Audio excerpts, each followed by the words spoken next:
স্বামী গরিব হওয়া ভালো, কারণ তারা অর্থের অভাব ভালোবাসা দিয়ে পুষিয়ে দিতে চেষ্টা করে। যতই বড় হচ্ছি, আনন্দগুলো দূরে চলে যাচ্ছে। দিনের শুরুতে মনে হয় জীবনে অর্থের প্রয়োজন সবচেয়ে বেশি, কিন্তু দিন শেষে মনে হয় অর্থ নয়, জীবনে শান্তির প্রয়োজন বেশি। আমি ভালো নেই এটা যদি তোমায় ভুলে যেতে হয়, তাহলে তুমি কিসের প্রিয় মানুষ? কাউকে ভালোবাসলে তাকে না দেখে থাকা যায়, ঝগড়া না করে থাকা যায়, কথা না বলে থাকা যায়, দেখা না করে থাকা যায়, কিন্তু তাকে না ভেবে কখনো থাকা যায় না।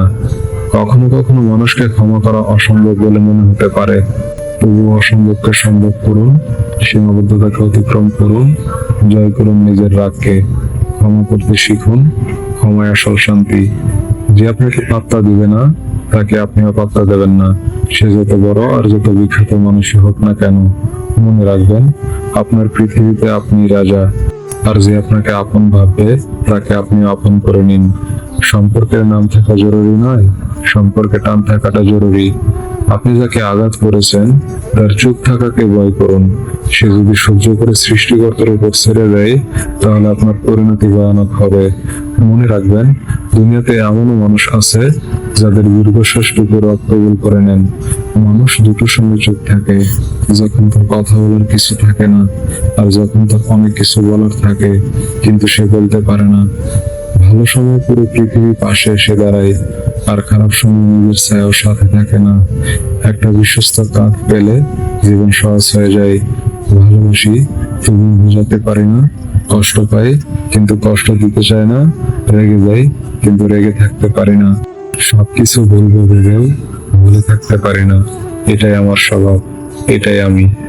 যে ফুলটা আমাদের সবচেয়ে প্রিয়, সেই ফুলটাকে গাছ থেকে ছিঁড়ে নিয়ে সবশেষে নষ্ট করে ফেলে দেই। যে যায় সে কি আর ফিরে? ফেরার জন্য কেউ কখনো চলে যায় না। সম্পর্কের সমস্যার সমাধান খোঁজা উচিত, কিন্তু তার আগে অনেক মানুষ হারিয়ে যায় আপন স্বার্থে। ভাগ্য বড় অদ্ভুত জিনিস, কাউকে দেয় আর কারো কাছ থেকে কেড়ে নেয়। স্বার্থ আর টাকা, এই দুইটা জিনিস মানুষকে অন্ধ বানিয়ে দেয়। যে মানুষটা আমার অনুপস্থিতিতে বিন্দুমাত্র শূন্যতা অনুভব করে না, সে মানুষটা আমার জীবনে না থাকলেও কোনো আপত্তি নেই আমার। যে 5টি নিয়মে রোমান্টিক সম্পর্কে আস্থা স্থাপন করবেন: ওয়াদা পালন করুন, ধীরে ধীরে বিশ্বাস অর্জন করুন, ইতিবাচক মনোভাব বজায় রাখুন, একে অপরকে সম্মান করুন, ক্ষমাশীল হন। অনেক চেনা মানুষের অচানা রূপ দেখলাম। খারাপ সময় ঠিকই একদিন শেষ হবে, কিন্তু বহুদিন মানুষগুলোর ব্যবহার মনে গেঁথে থাকবে আজীবন। মনের অশান্তি সবচেয়ে বড় অশান্তি, কাউকে বোঝানো যায় না, বললেও অশান্তি কমে না। শৈশবটাই ভালো ছিল, কষ্ট হলেও অন্তত চিৎকার করে কাঁদতে পারতাম। আর বড় হওয়ার পর কষ্টে বুকটা ফেটে গেলেও চোখে আর পানি আসে না। কিছু গল্প শেষ হয়ে যাওয়াই ভালো। ভালোবাসা না থাকলে সম্পর্ক বয়ে বেড়ানোর কোনো মানে হয় না।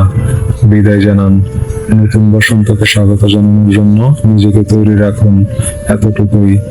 জীবনে কিছু মানুষের ভূমিকা শিখলেন, চিনলেন, জানলেন। তিক্তমিষ্ট যে অভিজ্ঞতা হোক না কেন, জীবনে কখনো না কখনো কাজে লাগবেই। যে মানুষটার চোখে তুমি সুন্দর, সে মানুষটা তোমাকে ভালোবাসে। যে মানুষটার চোখে তুমি মেধাবী, সে মানুষটা তোমাকে ভরসা করে।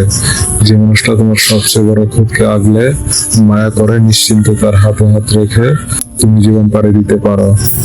ভালোবাসা বাইরে দেখে হয় না, ভালোবাসা হয় ভেতরের রূপ দেখে। জীবন ভীষণ সুন্দর, কেবলমাত্র তোমাকে বুঝে নিতে হবে তুমি কার হাতে হাত রাখলে মানুষটা তোমাকে অসম্মান করবে না। তোমাকে বুঝে নিতে হবে কার উপর ভরসা করলে তোমাকে ঠকতে হবে না। প্রকৃত পুরুষ তার নারীকে সেই সম্মানটুকু দেয়, তার প্রিয় নারী যেটা ডিজার্ভ করে। যদি এমন কাউকে পেয়ে যাও, তবে আঁকড়ে পড়ো। এদিনেই ভরসা করার মতো দুটো হাত প্রয়োজন। যে মানুষটা তোমাকে সম্মান করবে, সে জানে তোমার মূল্য কতটা তার কাছে, তাই তাকেও তার মূল্যটা দিতে শেখো। সৌন্দর্য মানুষের মনোযোগ আকর্ষণ করে, তবে ব্যক্তিত্ব মানুষের মন ছুঁয়ে যায়। নববিবাহিত দাম্পত্য নতুন বাসা নিয়েছে। পরদিন সকালে তারা যখন নাস্তা করছিল, মেয়েটি জানালা দিয়ে পাশের বাড়ির দিকে তাকিয়ে দেখতে পেল কাপড় শুকাতে দিয়েছে ওই মহিলা। মেয়েটি বলে উঠলো কাপড়টা পরিষ্কার হয়নি। ওই বাসার মহিলা ভালো করে কাপড় ধুতে জানে না, তার মনে হয় ভালো কোনো কাপড় কাচার সাবান দরকার। মেয়েটির স্বামী সেদিকে তাকালো, কিন্তু নিশ্চুপ রইল। যতবারই পাশের বাড়ির মহিলাটি কাপড় শুকাতে দিত, ততবারই এই মেয়েটি একই মন্তব্য করত। মাসখানেক পরে সেই বাড়িতে সুন্দর পরিষ্কার কাপড় শুকানোর জন্য ঝুলতে দেখে মেয়েটি অবাক হয়ে তার স্বামীকে বলল, দেখো, অবশ্যই উনি শিখেছেন কি করে ঠিকভাবে কাপড় ধুতে হয়। আমি তো ভাবছি কে তাকে শেখালো। তখন স্বামী বলে উঠলো, শোনো, আজ ভোরে আমি আমাদের জানালার কাজ পরিষ্কার করেছি। আমাদের জীবনটা এমনই, আমরা কোনো কিছু দেখার সময় যা দেখি তা নির্ভর করে আমাদের সেই জানালার পরিচ্ছন্নতার উপর। যা দিয়ে আমরা দেখি, কোনো সমালোচনা করার আগে আমাদের নিজের মনের অবস্থাটা খেয়াল করে নেওয়া প্রয়োজন। নিজেদেরকে প্রশ্ন করা দরকার যে আমরা কি তার মাঝে কোনো ভালো কিছু দেখতে চাই আদৌ, নাকি মানুষটার দিকে তাকাচ্ছি শুধু তার ভুলগুলো খুঁজে বের করার জন্য। যে মানুষটা আর নেই তার প্রতি মায়া বাড়িয়ে কি হবে? মায়া বাড়ানো ছেড়ে দিন, জীবনে অনেক সুখী থাকবেন। মানুষ যদি রাগের বাসা বুঝতো তাহলে কোনো সম্পর্ক নষ্ট হতো না। জোর করে কর্তব্য পালন করা যায়, কিন্তু জোর করে ভালোবাসা যায় না। অহংকার খুব ছোট একটি শব্দ, কিন্তু এই শব্দটির মাঝে লুকিয়ে রয়েছে মানুষের পতনের অন্যতম কারণ। পৃথিবীতে বিনা পয়সায় যা পাওয়া যায় তা হচ্ছে মানুষের দেওয়া সান্ত্বনা এবং কষ্ট। মানুষকে বিশ্বাস করা উচিত, কিন্তু বিশ্বাস করার আগে ভেবে দেখবেন সে মানুষ কিনা।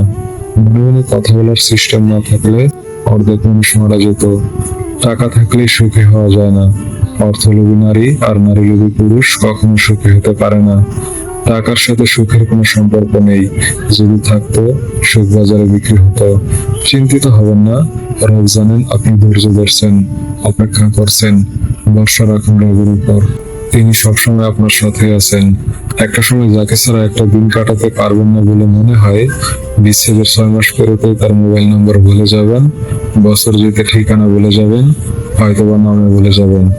একদিন যদি এসব উল্টো হয়, তবে বুঝে নেবেন সে আপনাকে প্রচন্ড ভালোবেসেছিল। কিছু কিছু সম্পর্কে কোনো সমাপ্তি থাকে না। এর মানে এই নয় যে সম্পর্কটা শেষ, এর মানে এই সম্পর্কের কোনো শেষ নেই। যে তোমায় ভালোবাসে তাকে কখনো কষ্ট উপহার দিও না, কারণ কষ্ট সবার কাছে পাওয়া গেলেও ভালোবাসা সবার কাছে পাওয়া যায় না। তুই ভাবছিস ভুলে গেছি? সত্যি বলতে তোকে বিরক্ত করা ছেড়ে দিয়েছি। এমন অনেক মানুষের সাথে যোগাযোগ অফ হয়ে গেছে, যাদের সাথে আগে সারাদিন কথা হতো। সে মানুষটা কই আছে, কেমন আছে তাও জানি না। সময় কিভাবে বদলায়। সুযোগ পাইছেন, শক্তি আছে, ক্ষমতা আছে, অপব্যবহার করেন না। আর যেখানে সেখানে মাথা ঢুকায়েন না। একবার মাথা আটকে গেলে শেষ পর্যন্ত কঙ্কাল হতে বেশি সময় লাগবে না। একটা সম্পর্কে ভালোবাসার থেকে যখন বিরক্তিটা বেশি প্রকাশ পাবে, তখন বুঝে নেবেন ভালোবাসাটা আর নেই। অনেক প্রিয় মানুষ এমন ভাবে মন থেকে উঠে যায় যে পরবর্তীতে তাদের কথা মনে পড়লেও বিরক্ত লাগে। যদি কেউ কোনোদিন তোমায় ছোট করতে চায়, ভেবে নিও তুমি তাদের চেয়ে অনেক উপরে আছো। কখনো কাউকে আপন ভেবে মনের কথা খুলে বলবেন না। কি জানেন তো, সেই মানুষটা আপনাকে আপনার কথা দিয়ে আঘাত করবে একটা সময়।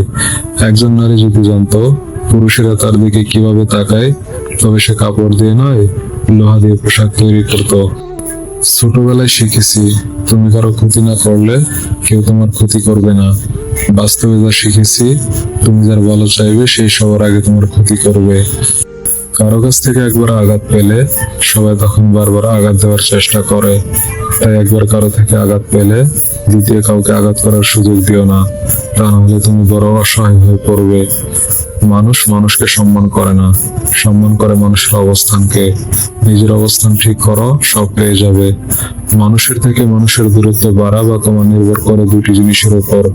একটি হলো ব্যবহার, অপরটি হলো অর্থ। সুখী হওয়ার একটাই উপায়, কেউ কাউকে ঠকাবেন না, অবশ্যই সুখী হবেন। বিজ্ঞানীদের মতে 3টি কাজে মানুষ তাড়াতাড়ি মারা যায়। নাম্বার 1, অধিক পরিমাণে খাবার খেলে। নাম্বার 2, অধিক পরিমাণে রাত জাগলে। নাম্বার 3, অধিক কথা বললে। মেয়েরা পুরুষের রূপকে কখনোই গুরুত্বের সঙ্গে বিবেচনা করে না। তারা গুরুত্ব দেয় পুরুষের অনুভূতি প্রবণতাকে। যার অনুভূতি যত প্রবল, সে ততই আকর্ষণীয়। ভিডিওটি ভালো লাগলে প্লিজ আমাদের চ্যানেলটি সাবস্ক্রাইব করবেন এবং একটি লাইক করে দিবেন, কারণ আপনাদের একটি লাইক আমাদের পরবর্তী ভিডিও বানাতে উৎসাহ যোগায়। ভালো থাকবেন, সুস্থ থাকবেন। আল্লাহ হাফেজ।